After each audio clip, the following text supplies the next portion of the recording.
আসসালামু আলাইকুম। এই ভিডিওতে নবম দশম শ্রেণীর রসায়ন প্রথম অধ্যায়ের রসায়নের ধারণা অধ্যায়টি পুরোটি আলোচনা করা হবে, যার মাধ্যমে দেখানো হবে স্কুল বা বোর্ড এক্সামে এই অধ্যায় থেকে সিকিউর জন্য ক, খ, গ ও ঘ নং কোথা থেকে আসবে এবং এমসিকিউ কোথা থেকে আসবে। আর এই ভিডিওটি উপকারে আসলে চ্যানেলটি সাবস্ক্রাইব করে রাখুন, যাতে অনুরূপ ভিডিও নোটিফিকেশন পেয়ে যান। তো স্টার্ট করি।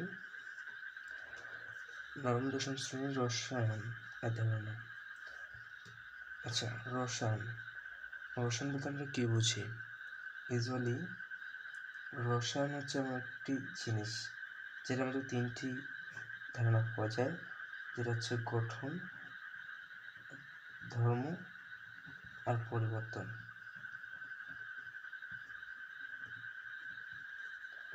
গঠন, ধর্ম ও পরিবর্তন। একটা পদার্থের কীরূপ গঠন আছে, পদার্থটি কীরূপ ধর্ম প্রকাশ করে এবং পদার্থটি পূর্ণ অবস্থা থেকে প্রকৃতিতে কী অবস্থা যেতে পারে, সেটি রসায়নে আলোচনা করা হয়। আচ্ছা, এরপরে কোন নম্বর? এর জন্য আমরা অধ্যায় থেকে যেগুলো ইউজুয়ালি বোর্ড এক্সাম কিংবা আপনার আচ্ছা, রসায়ন কাকে বলে? বিজ্ঞানের যে শাখায় পদার্থের গঠন, ধর্ম, পদার্থের পরিবর্তন নিয়ে আলোচনা করা হয় তাকে রসায়ন বলে। রসায়ন গঠন, ধর্ম, পরিবর্তন নিয়ে আলোচনা করা হয়। আচ্ছা, অ্যাটম কাকে বলে? যাকে আর ভাঙা যায় না তাকে অ্যাটম বলে। কিংবা আমরা আবার বলতে পারি অণু পরমাণু প্লাস পরমাণু, এরকম অসংখ্য হতে পারে। তবে অ্যাটম তাকে বলা যাবে একটা অণুর সবচেয়ে ক্ষুদ্র কণা, যাকে আর ভাঙা যায় না, অর্থাৎ সর্বশেষ কণাটিকে আমরা অ্যাটম বলতে পারি। তারপর বিজ্ঞানের উদ্দেশ্য কি? কল্যাণ সাধন করা। আচ্ছা, কল্যাণ সাধন করা। তাহলে আমরা যদি দেখি, NaCl এর সাথে বিক্রিয়া করে NaCl উৎপন্ন করে, যেটাকে আমরা খাদ্য লবণ বলি।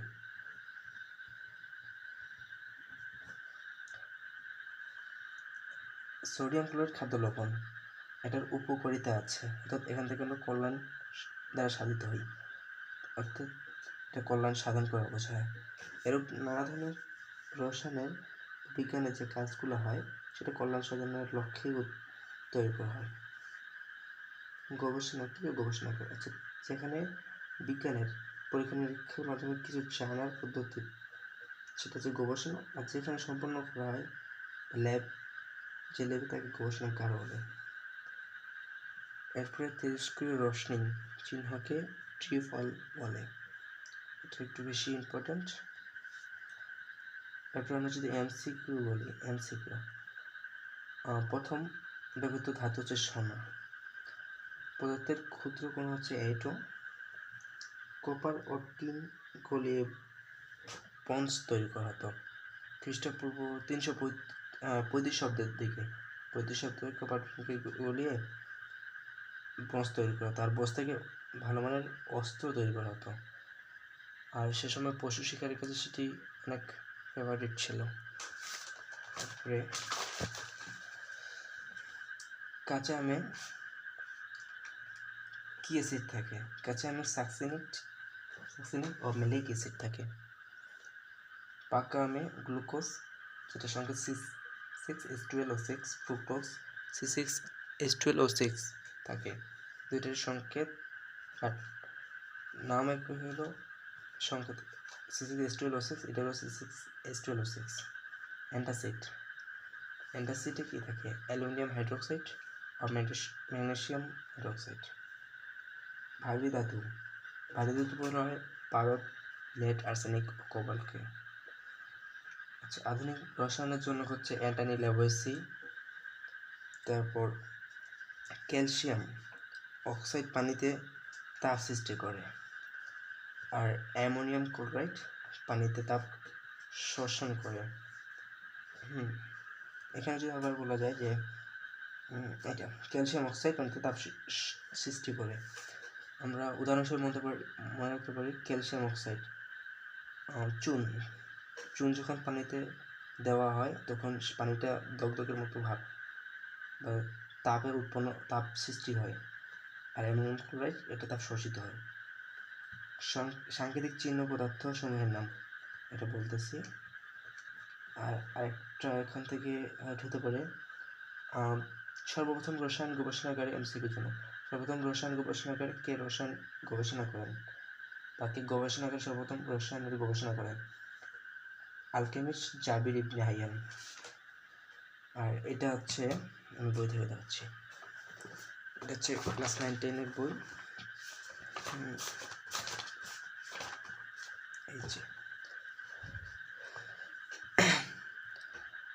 যেমন এটা হচ্ছে বিস্ফোরক পদার্থ। বিস্ফোরক এমসিকিউতে আসার জন্য আমার যেসব দরকার আর কি, বিস্ফোরক পদার্থ। নিচের বিস্ফোরক পদার্থ কোনটি? তখন এইগুলোর মধ্যে একটা থাকবে টিএনটি, জৈব পারঅক্সাইড, নাইট্রোগ্লিসারিন। আবার যদি বলে দাহ পদার্থ কোনটি? Alcohol, ether. বিষাক্ত পদার্থ বেনজিন, ক্লোরোবেনজিন, মিথানল। উত্তেজক পদার্থ সিমেন্টাস, লৌহিক অ্যাসিড, নাইট্রাস অক্সাইড। স্বাস্থ্যঝুঁকি পদার্থ বেনজিন, টুলুইন, জাইলিন।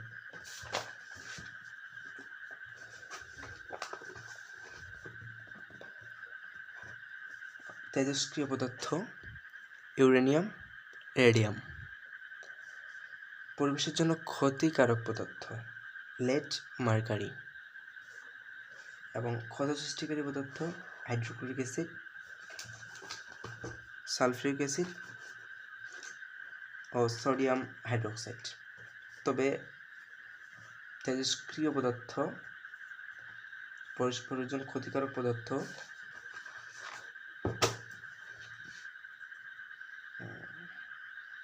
আর দাহ পদার্থ ইউজুয়ালি বেশি আসে। আচ্ছা, এটা গেল।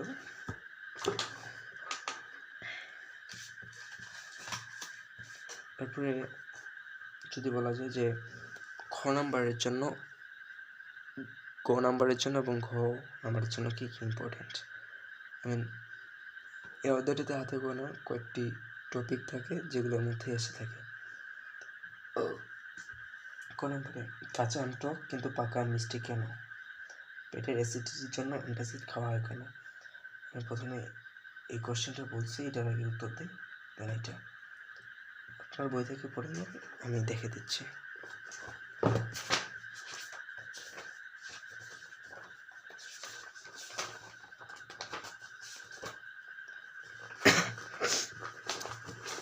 ফার্স্ট কোশ্চেন, কাঁচা আম টক কিন্তু পাকা আম মিষ্টি কেন?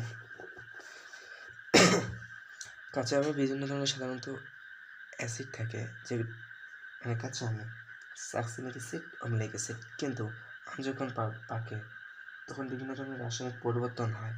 হ্যাঁ, এই রাসায়নিক পরিবর্তনের ফলে আমের অ্যাসিডগুলো পরিবর্তিত হয়, সেগুলো পরিবর্তিত হয় গ্লুকোজ ও ফ্রুক্টোজে পরিণত হয়, তখন আমরা মিষ্টি করি, অর্থাৎ পাকা মিষ্টি। এই যে কাঁচা আমে বিভিন্ন জৈব অ্যাসিড থাকে, যেটা সাকসিনিক অ্যাসিড, অম্লিক অ্যাসিড, ফলে কাঁচা আম টক করে।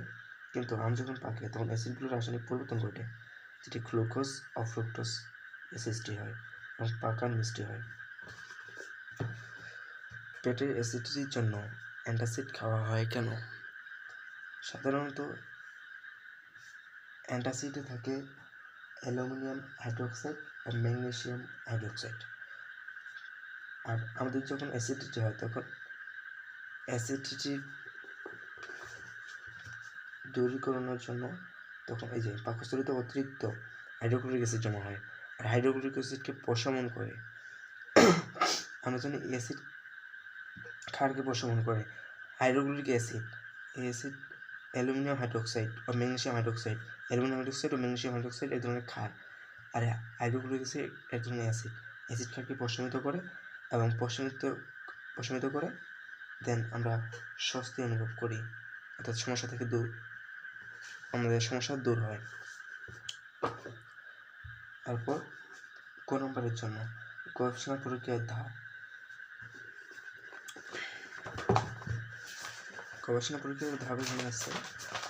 গবেষণা পরীক্ষার 6টা ধাপ আছে। এই যে প্রথমে বিষয়বস্তু নির্ধারণ। প্রথমে আমরা নির্বাচন করবো একটা যে বিষয়টা নিয়ে আমরা গবেষণা করবো সে বিষয়ে বস্তুটা নির্ধারণ করব। ধরি একটি বিষয়বস্তু, এটা নির্বাচন করব। তারপরে এটা যে নির্বাচন করবো এটা কীভাবে কী করবো, আমি কীভাবে গবেষণা করব, সেজন্য আমাদের অবশ্যই নলেজ বা জ্ঞান থাকা দরকার। বই বা পূর্বের গবেষণাপত্রের সাহায্যে বিষয়বস্তু সম্পর্কে কিছু ধারণা নেওয়া দরকার। তারপর আমি ধারণা নিচ্ছি, এখন আমি গবেষণা করব। গবেষণা করার জন্য তো অবশ্যই জাস্ট এই বস্তুটা দিয়ে হবে না, এর জন্য আমাদের কিছু বস্তু দরকার হয় বা পরীক্ষা প্রণালী, প্রয়োজনীয় বস্তু ও পরীক্ষার প্রণালী নির্ধারণ। তারপর আমরা সেটার এক্সপেরিমেন্ট চালাবো, পরীক্ষণ হবে। পরীক্ষণ হওয়ার পরে আমরা তথ্যটা সংগ্রহ করব, দেন আমরা ফলাফলটা প্রকাশ করব। আচ্ছা, তথ্য সংগ্রহ ও তথ্যের বিশ্লেষণ। তথ্যটা সংগ্রহ করবো এবং তথ্যটা বিশ্লেষণ করব। দেন ফলাফল ও ফলাফল নিয়ে আলোচনা করব। এটা গেল ক নম্বরের জন্য। ক নম্বরের জন্য অতিরিক্ত ব্যবহারের ফলে পরিবেশের ক্ষতিকারক। এটা কোশ্চেন দিতে পারে, কৃষিক্ষেত্রে কীটনাশক ব্যবহার করছে, অত্যাধিক ব্যবহারের ফলে কী ক্ষতি হতে পারে। আবার এছাড়া দীর্ঘদিন টিকিয়ে রাখার জন্য আমরা যেমন খাদ্যদ্রব্যতে নানা উপাদান অতিরিক্ত মিশ্রকরণ ইত্যাদি। খাদ্যকে আমরা যখন মানে অনেকদিন এক করি, খাদ্য এই যে প্রশ্ন, অতিরিক্ত ব্যবহারের ফলে পরিবেশের জন্য ক্ষতিকারক। কৃষিক্ষেত্রে কীটনাশক ছাড়াও দীর্ঘদিন টিকিয়ে রাখার জন্য নানা ধরনের আমরা দ্রব্যাদি এবং নানা ধরনের উপাদান মিশিয়ে ওই দ্রব্যকে বেশি দিন টিকিয়ে রাখি। এই দ্রব্যটি বেশি দিন টিকিয়ে রাখার জন্য আমাদের নানা ধরনের ক্ষতি হতে পারে। এটা পরিবেশের জন্য হতে পারে অতিরিক্ত ব্যবহারের ফলে। সো এই কোশ্চেনটা অ্যান্সারটা এভাবে হবে। এটা এখানে একটি কোশ্চেন আছে, বইয়ের কোশ্চেন, এই কোশ্চেনটা এটা। অতিরিক্ত কোনটি অতিরিক্ত ব্যবহার করে পরিবেশের জন্য ক্ষতিকর? কীটনাশক যখন আমরা অত্যাধিক ব্যবহার করব তখন কী হবে? তখন আমরা কৃষি ক্ষেত্রে হয়তো বা ফসলটা লাভজনক হবে, কিন্তু যেটা বাজারজাত করবো, বাজার থেকে মানুষ সংগ্রহ করবে, সংগ্রহ করার পর যখন রান্না হবে তখন এটাতে ভেজাল দেখা যায়, তখন মানুষের ক্যান্সার সহ নানা ধরনের রোগ দেহে বাঁধে, যে কারণে আমাদের ক্ষতি হয় এবং সেটা স্বল্পস্থায়ী দীর্ঘস্থায়ী থেকে অনেক দিন আমাদের শরীরে বাঁধে। ধীরে ধীরে আমাদের সমস্যা বাড়তে থাকে এবং এটি আমাদের সাথে সাথে আমাদের ফসলকেও হয়তো বা লাভজনক করে, কিন্তু ফসলটাকে প্রিয় করে না, ডুপ্লিকেট হয়। এই কথাগুলো গুছিয়ে লিখলে এটা দেখা যাবে ক্ষতিকর দিকগুলো। আচ্ছা, তারপর গ প্লাস ঘ নাম্বার, এই গ নাম্বারটা বলছি, এই ঘ নাম্বার বলছি, গ আর ঘ নাম্বার ছাড়া এই দুটো প্রশ্ন ছাড়া আসতে পারে। সাংকেতিক চিহ্ন বিশিষ্ট পদার্থের ঝুঁকি, ক্ষতিকর দিক বা সাবধানতা। সাধারণত অতিরিক্ত ঝুঁকি ও ক্ষতিকর দিকটাই বেশি আসে। সাংকেতিক চিহ্ন বলতে আমি বুঝিয়েছি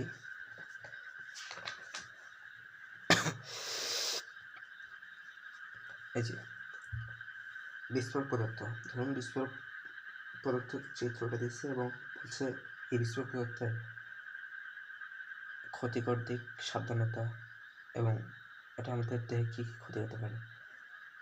আমি লিখবো যে এসব পদার্থের ব্যবহারের সময় আমাদের মনে রাখতে হবে। আচ্ছা, একটা কথা বলি, কোনো একটা পদার্থ ব্যবহার করার পূর্বে আমাদের পূর্ব কন্ডিশন হচ্ছে ওই পদার্থ কী প্রকৃতির, আচ্ছা দ্রব্যটি কোন প্রকৃতির সেটা আমাদের জানতে হবে।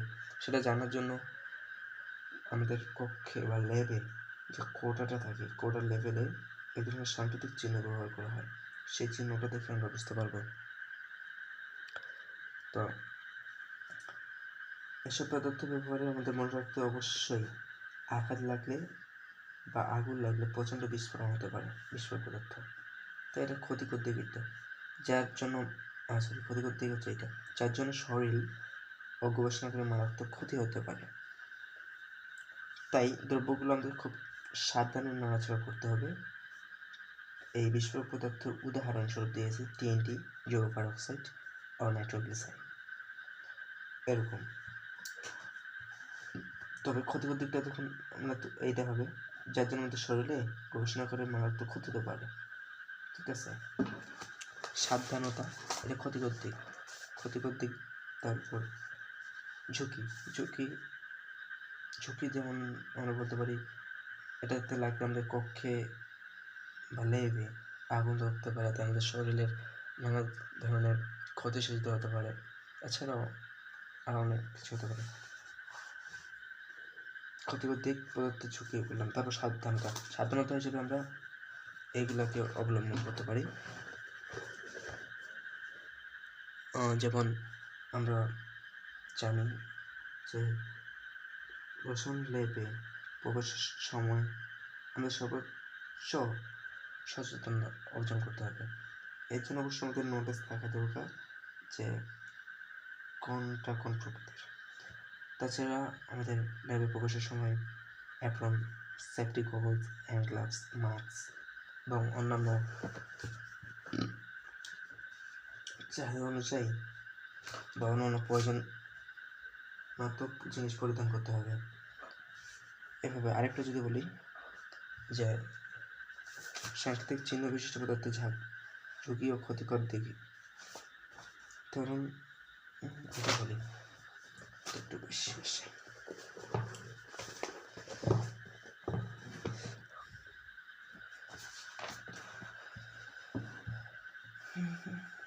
এই যে উত্তেজক পদার্থ সিমেন্ডাস।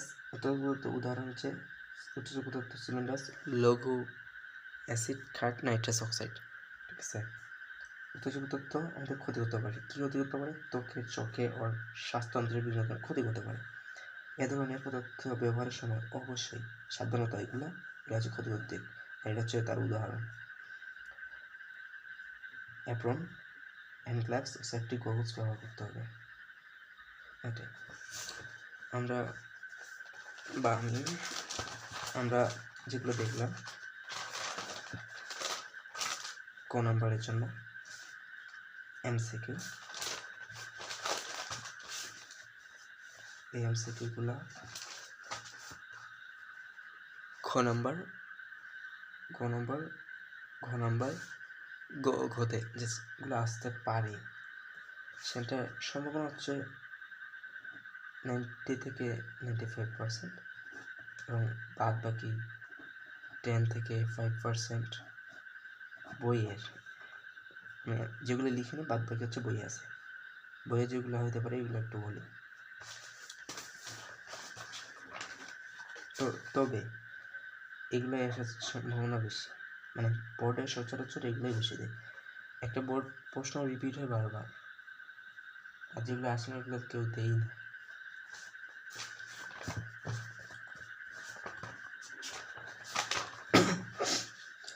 যেমন প্রথম টেস্টটা কয়লার ভিতরে হচ্ছে কার্বন, MCQ হিসেবে এগুলো জানা দরকার নেই, এগুলো জানতে পারো, মানে জেনে রাখা ভালো, MCQ তো আসে না। পদার্থবিজ্ঞানকে ফিজিক্স মানে ইংরেজি নাম, রসায়ন কেমিস্ট্রি, উদ্ভিদ বিজ্ঞান বোটানি, প্রাণীবিজ্ঞান জুওলজি, অণুজীব বিজ্ঞান মাইক্রোবায়োলজি, জ্যোতির্বিজ্ঞান অ্যাস্ট্রোনমি, মাতৃকা বিজ্ঞান সোশ্যাল সায়েন্স। শেষ। আচ্ছা, এটা তো জানা দরকার যে রসায়নের যাত্রা শুরু হয় দুইটা পাথর থেকে ঘষে, মানে যখন আগুন জ্বালতে শিখলো, এই দুইটা লাইন এখানে ক্লাসে শেষ। এটা প্রথম ব্যবহৃত ধাতু হচ্ছে সোনা, একটা ইম্পর্টেন্ট MCQ। তারপর 35 শব্দের দিকে কপার ও টিনকে গলায় তখন সংকর ধাতু, তখন মিশ্রণ হয়, মিশ্রণের পর ঠান্ডা করে সংকর ধাতু হয়, সংকর ধাতু থেকে ব্রোঞ্জ, ব্রোঞ্জ থেকে ভালো মানে অস্ত্র তৈরি করা হয়। শেষ। আর হ্যাঁ, এটা পশু শিকারের কাজে লাগতো, এটা জানতে হবে না এগুলো। তারপর খ্রিস্টপূর্ব 380 অব্দের দিকে গ্রিক দার্শনিক ডেমোক্রিটাস বলেন যে একটা পদার্থকে যখন ভাঙি, এর একটা পদার্থের থেকে ভাঙি শেষ পর্যায়ে যেটা মনে করেন এটা একটা শেষ পর্যায়ে, এটাকে আমরা অ্যাটম বলতে পারবো। পদার্থের সবচেয়ে ক্ষুদ্র কণা হচ্ছে অ্যাটম। পদার্থের সবচেয়ে ক্ষুদ্র কণা হচ্ছে অ্যাটম। অ্যারিস্টটলের ধারণা বিরোধিতা করেন। এখান থেকে রসায়ন শাস্ত্রকে আলকেমি বলে। আলকেমি শব্দটি এসেছে আলকিমিয়া। কিমি শব্দ হচ্ছে, কিমি শব্দটি যা প্রতিশব্দ হচ্ছে রসায়ন। আলকেমি জাবির ইবনে হাইয়ান সর্বপ্রথম রসায়ন গবেষণা করেন। অ্যান্টনি লাভসিকে রসায়নের জনক বলা হয়। এগুলো আমি বলছি, যেগুলো বলি না ওগুলো বলে থাকি।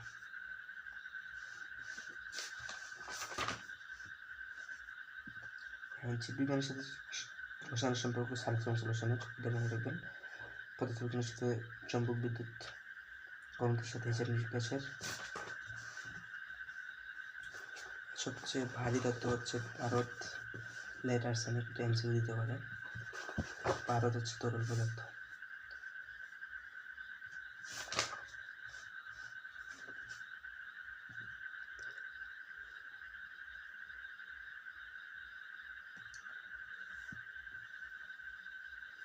অ্যামোনিয়া হচ্ছে তাপদ্বয়ে তাপ শোষণ করে, কিন্তু ক্যালসিয়াম কিন্তু আবার একটু ভিন্ন। সে কী করে? তাপ সৃষ্টি করে। মনে রাখলে হবে। যেখানে পরীক্ষা নিরীক্ষা করা হচ্ছে পরীক্ষাগার, এবং যেখানে গবেষণা করা হয় সেটা হচ্ছে গবেষণাগার।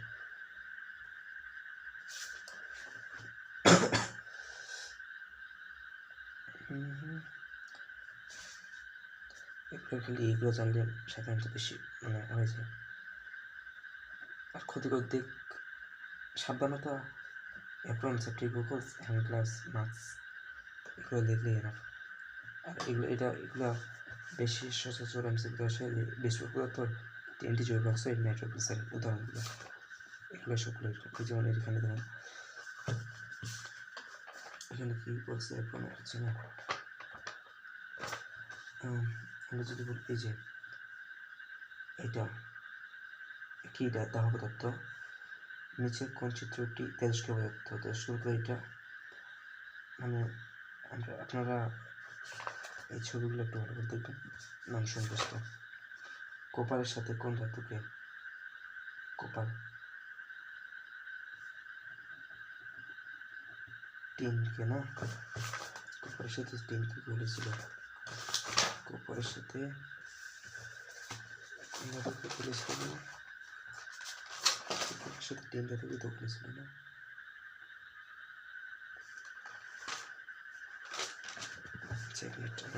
একটু কোপারের সাথে টিন, ঠিক আছে। কোপারের টিন বলেছিল ব্রোঞ্জ ছিল, যেটা পশু শিকার কাজে ব্যবহার হয়। এই হচ্ছে এই অধ্যায়ের সারসংক্ষেপে যদি বলি, তাহলে খ নাম্বার এটা খ নাম্বারে আসতে পারে। অ্যান্ড গো, আর এইগুলোর ঝুঁকি, সাবধানতা, এই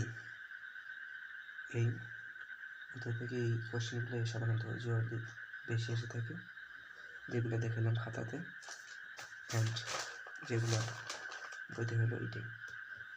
আপনারা এই 25 মিনিট বা 23 মিনিট ক্লাসটা যদি দেখেন, এর থেকে বেশি বাইরে পড়া দরকারই নেই। যেমন ধরুন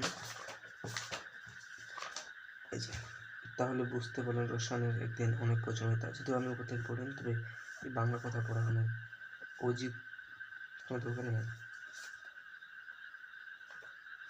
এখান থেকে এভাবে পড়লেই সাধারণত বাজছে বললেই সাধারণত ভালো প্যাটার্ন রেজাল্ট করা যায় ইউজুয়ালি। তবে একবার রিডিং পড়া দরকার অবশ্যই। তো আজকের ভিডিও এখান থেকে শেষ করছি। পরবর্তী ভিডিও পেতে অবশ্যই চ্যানেলটিকে সাবস্ক্রাইব করবেন। আসসালামু আলাইকুম।